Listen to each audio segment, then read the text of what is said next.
to life. Very much mirrors what happened last season. Well, let's just recap exactly what has happened so far in match week 5. Liverpool got off to a great start with a 3-1 win away at Wolves. Aston Villa with the same scoreline, firing 3 past Crystal Palace. It was Fulham with a 1-0 victory over Luton. Manchester United falling to a Brighton side. They were simply brilliant, weren't they? We'll actually touch on that game a little bit later on in our post-match analysis. Tottenham left it late, but they beat Sheffield United 2-1. West Ham fell to Manchester City, the champions, who really turned up. They actually went behind in the game, but ended up winning 3-1. And Newcastle kept the clean sheet. Fist pump from Al that you can't see right now, but they won 1-0 in the end after a string of defeats, actually 3 defeats in a row. So a big moment for them. And there's confirmation of what we've seen today, a goalless draw between Bournemouth and Chelsea, and Arsenal, to the delight of Ian Wright, who fist pumps as well, kept the clean sheet, and they took all 3 points. We've got one more match to look forward to in match week 5, and that's Nottingham Forest, hoping they can build on that win before the international break to Chelsea, and they're at home to Burnley. So what does all of this mean for the Premier League table then? Well, let's have a quick look. Here is the bottom half of the table. Everton, there's confirmation. They're in the drop zone. This season is very much mirroring what's happened the last couple of seasons. They've only taken 1 point from their opening 5 games. And actually, the bottom of the table really shows how tough it is for those newly promoted teams to get into the Premier League and to stay in the Premier League, because it's Sheffield United, Burnley and Luton that join them, having had a very tough start. Sheffield United, of course, just hovering above the drop. As for the top half, well, Arsenal fans will be delighted because the 3 points means that they are into the top 4. They are level in points with Tottenham and Liverpool. Don't forget, the North London derby is next weekend between Arsenal and Tottenham, so that is going to make that a juicier fixture. And Manchester City, well, flying high, the perfect start to this season with 5 wins from their opening 5 games. Well, some beautiful one-touch passes before that goal was delivered. Just how good was the goal, Wrighty? Yeah, it was a great goal, and it was something that I had to do, because I think it would have been futile to continually put the ball into that box for Everton to continue to head it away. So for them to continue to take those short ones, and they built it up, and it was very well constructed in the end. What impressed you most about it, Alan? Just the way they moved it at pace, because that's I think was the thing that was missing in the first half, other than trying to make the pitch bigger, which they tried to do that, but also it was like moving 1-2 touch, because that's how you're able to beat a team that has a low block, that gets everyone behind the ball in numbers and tries to frustrate you. You do that and you beat it by moving the ball quickly. Well, let's have a look at the goal, shall we, and just see exactly how it unfolded, because it was beautiful in the build-up, Righty? Yeah, it was, yeah, but like I say, it was a short corner, and, you know, you want to pull them out. You want to pull them out of position. It's great play here from Fabio Vieira to keep it moving. And then from here, look how quickly they're passing it. Everton can't get near them. Everybody's just one step too slow. And that is what we said at half-time that they need to do, pass the ball quicker. It's just perfect. It's perfect that they got the opportunity to do it at a corner where they're already in that third of the pitch, passing the ball, great movement off the ball from everybody. And then Trossard with the outside. That's a fantastic finish, coming across him on his left foot. You know, it's very underrated, this finish.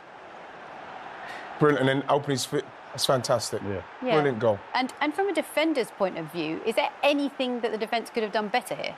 No, but you know, it also comes down to the way your team is set up, right? You start the game, you know that you have to come back in the sense of the wingers for Everton, but then Trossard is one of the guys that comes on, and he wants to prove a point also, because when you're sitting on the bench, you always want to make sure that your manager gets a feeling like, listen, this is the guy that I might have to start the next time, and this is what Trossard kind of implement a little bit more pressure on him. Yeah, and with so much competition now in this Arsenal squad, how important was it that he delivered today? Well, it's important because, like the manager's saying, he wants to make sure that there's competition for places. It's what we're seeing with Raya and we're seeing with Ramsdale. You know, you want players playing at that level, knowing that when they come in, they have to bring something. They have to do something because, like I was saying, he needs something different. And what's got to happen is everybody's got to understand in this Arsenal side that they're all going to have to play a part if they're going to try and beat City, or whoever's going to, or I should say, to try and win it.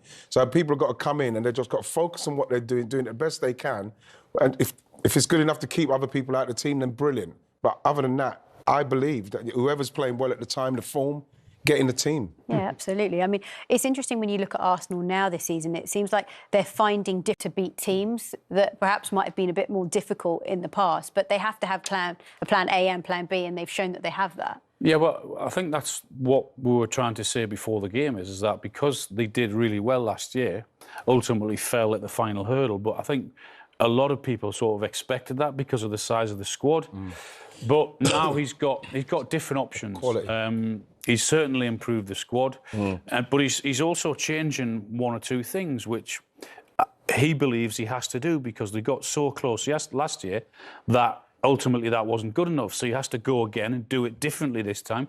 City have gone again and improved again. So that's exactly what Arsenal do, and they might have to do it a slightly different way, and that's what he's trying to do. Yeah, it is. And also, I guess with Arsenal and where they're at, because of how successful they were last season, Mario, they're almost the team that other teams want to beat. So I guess psychologically, the game is approached slightly differently, and they seem to be handling that pressure well. Yeah, because they're very calm now compared to what we know. Like, okay, the best time of Arsenal is their calmness, right?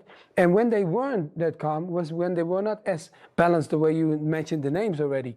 Now they have everything in place. So it comes down now, look, we looked at a game and you see in the middle of the park how they play the game, you know, Odegaard, Wright, how they control it and they're making sure that they keep the tempo really high. We have seen the game in the beginning and then the second game. And that was the difference. They always keep on penetrating. And I feel like when you always believe that you can score a goal, you will play to the last minute. And some teams stop. But Arsenal, similar to what Man City has, they will not stop to the last minute to make sure that they keep on scoring. Now, in all of this, there's a few players we haven't actually spoken about at all. One of them being Declan Rice, who, of course, had a phenomenal game against Manchester United. But how good was he today? Well, again, the fact that Declan's quiet and we're not speaking about him proves that he's gone about his job and he's done it very well. And that's exactly what he does. And what we saw against Man United when he got all those headlines, because he scored the goal, but he's been playing similar to that. Declan is 8.5, 9 out of 10 every week. And when he plays like he did this week, and he doesn't score, this is exactly what he done against Man United. He goes about it quietly and efficiently, stumps things out, progresses the ball, you know what I mean, defensively, he does everything. You're always going to get that out of him. But is he not the perfect example? When people sometimes talk about captaincy of a team, right? They say, your captain is this. But he is, I think, a captain without the armband. Yeah, he leads by he plays with his example. You don't need the armband all the time to be the leader in a team. This is one of the things we've got now, Mario. We've got a lot more. We've got a few more players in our team that are leader potential. Yes, they've got that kind of vibe about them. Whereas people used to always talk about us as we've got no leaders in our team. We've got a few now. Yeah, and you've got more options as well, as you've been saying, including in the goalkeeping department. We saw David Raya start. We said that it was a big talking point before the match that Arteta chose to start him, and he kept the clean sheet. That's a big moment for the goalkeeper. Big moment for him and a big moment for the manager because it justifies what he's trying to do. I'm sure that Ramsdale would have been really disappointed to have been left out. Whether there's going to be the rotation in the Champions League, we'll have to wait and see. But I feel as if that's the one position where you need a regular, if you can, because of the understanding that you need to have with your back four, who and what you are, what you're going to do, the decisions that you're going to make. I mean, Mario will tell you more about that than I can, but certainly from a defensive point of view, I would think that. But this is what he did really well, without being spectacular, without pulling off. He actually gave his defence a lot of relief at times when he came to collect those balls. And for a defender, must have been that is fantastic to take the pressure off him. You know why he's also saying it? There were moments when I had to mark him, and I was happy when the goalkeeper came out because you know, like when you're standing next to someone that is good in the air. Like Alan was.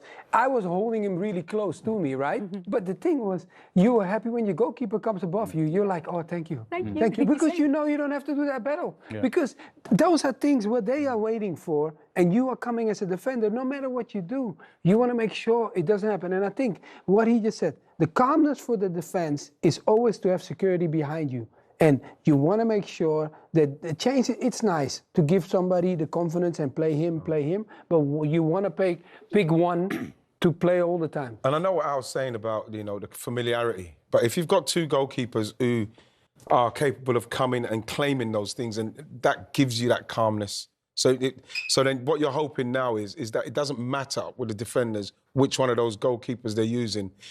Because what they know is that both of them, if it's there to come and claim, they'll do that. And that is where you feel you're most comfortable, when you know your goalkeeper is going to come and he's going to get it and he's going to calm everything down. So we've got two big games coming up for Arsenal. Yeah. First game in the Champions League. I mean, the last time they were in the Champions League was 2016-17. So this is a massive moment for the club. And then the North London derby at the weekend. So what does the goalkeeping situation look like? Well, it looks to me like Ramsdale will probably play on Wednesday against PSV.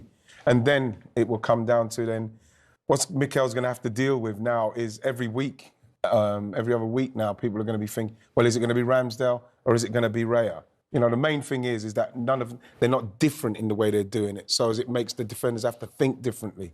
You know, that's the main thing. But it's going to be a question that Mikel's going to probably have all the time now. Well, who's he going to play on Wednesday, which I think could be Ramsdale. And I think that Ramsdale will probably play the week after. I think all we've known in our careers, unless you can tell me something different, I can't think of many times where there's a football club rotated their goalkeepers week in, week out, whether it's Champions League or I know it might be different in the Carabao Cup or the FA Cup or whatever.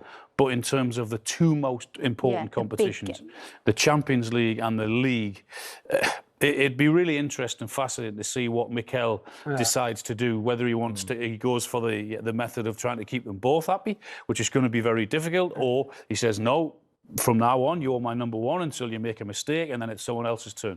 We're about to find out. We'll see this season. We'll see this season because to see how it works. You know, because if it is something that you have to fight two top goalkeepers in the same team going for all the prizes and see how he balances it out. It's going to be interesting to see. But you know how we are as individuals. We want to play all the time. That is one thing that I want to make sure that everybody understands it, because it looks great, and if they keep on winning, people will not highlight it. But you as an individual, and you want to play all the time. Look, you want to play in the big game. Exactly, because when the big one comes on, you want to make sure, hey, coach, you pick me. Because if you don't pick me, you, regardless if the other one plays well, you want to be on the field to make sure that you're part of the group and not the one that's celebrating and clapping for the one that's doing well. No.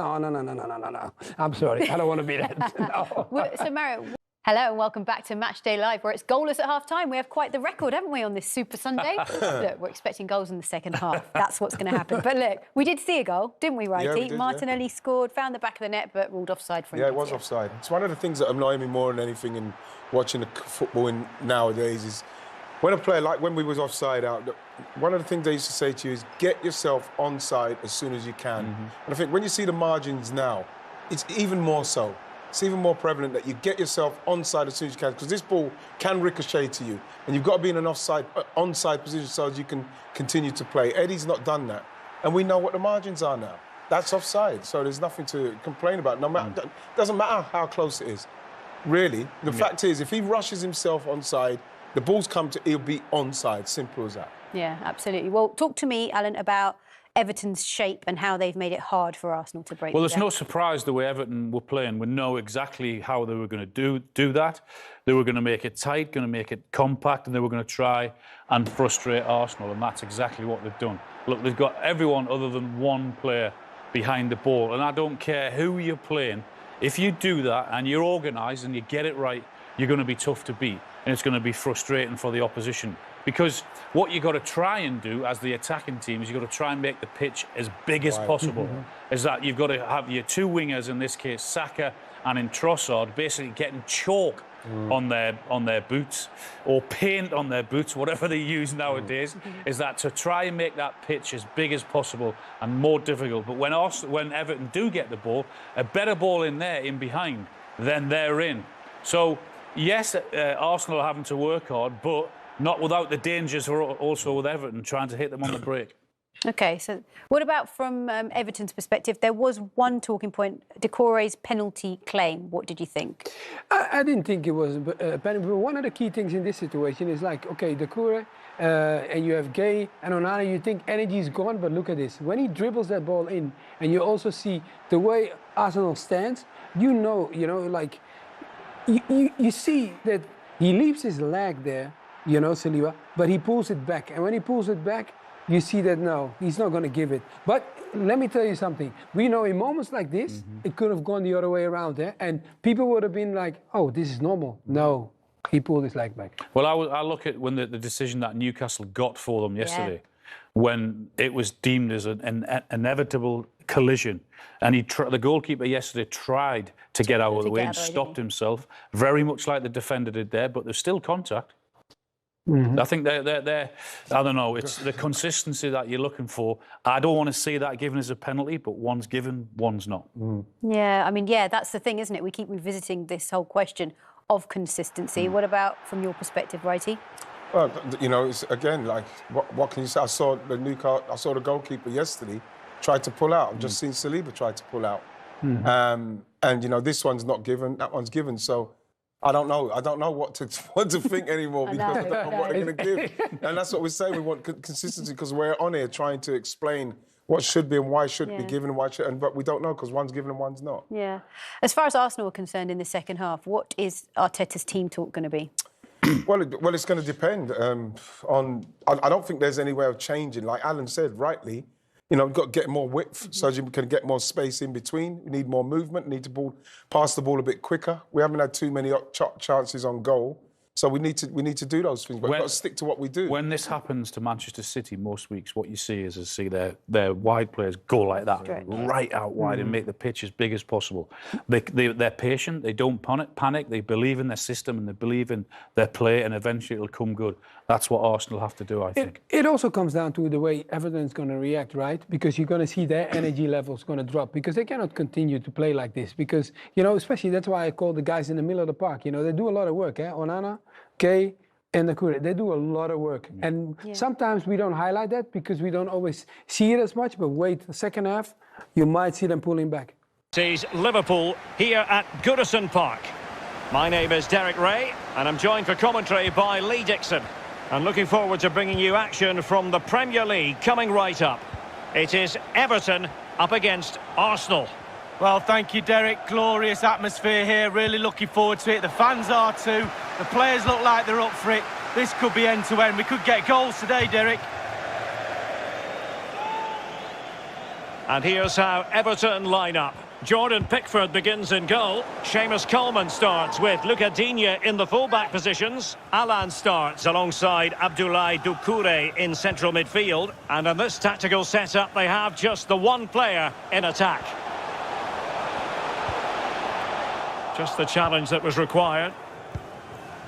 And so the starting 11 for Arsenal. Bernd Leno begins in goal. Thomas Partey starts with Granit Xhaka in the centre of the pitch. And the starting role in attack is handed to Alex Lacazette. Granit Xhaka. Well, he really is danger personified, but in this game, Lee, what do you think we might see from him? Well, when you're playing against a player, sometimes you're trying to look at what his qualities are. Is he a good hold-up player? Is he quick? Is he this? Is he that? But when somebody tells you he's a finisher, you know you're in big trouble. Richarlison. Sigurdsson must take the lead here. And they have. You've got to say, it has been coming. Well, here's the replay, and it's a decent save at first. Not too sure he could have done much better. But in the end, he's got to be disappointed because it ends up in the onion bag. A bit unlucky for me.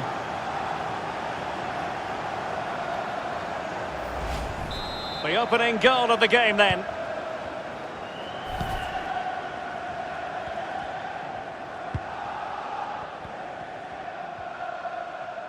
Advantage, Arsenal. Lacazette.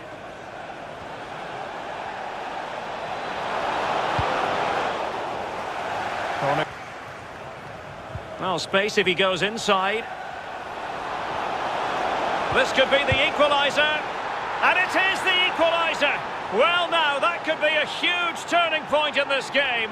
They carry the momentum. Well, in this replay, you're going to see a 2v1 against the keeper. How does that happen? He'll be asking his defence why he was left exposed. Nothing he could do.